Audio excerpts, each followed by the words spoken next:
Understanding routing. How routers find the best path. 1. Warm up. Think like a mail courier. Imagine you are delivering letters. You check the address, look at your delivery routes, and decide where each letter should go. Routers do the same thing with data. 2. How routers make decisions. 1. Routing table, a list of rules that tell the router where to send data. 2. Metric, a score to choose the best route. Lower is better. Administrative distance, AD. Trust level, lower is more reliable, which is something like this table. Okay, we will talk about it later. Number 4. Default route, a backup path when no match is found. Example, a loose packet.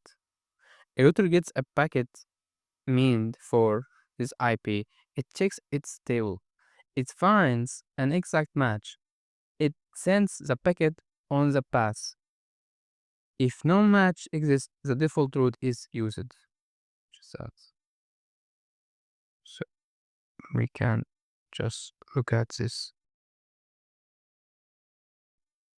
There is most common reasons for packet loss: misconfiguration, faulty connection, unwanted traffic, outdated device, DDoS attack, more data than device can handle, long distance, and software issues. Troubleshooting. When the internet stops working. If website won't load, check if the router is missing. A default route without it, packets with unknown addresses get lost. Administrative distance in action.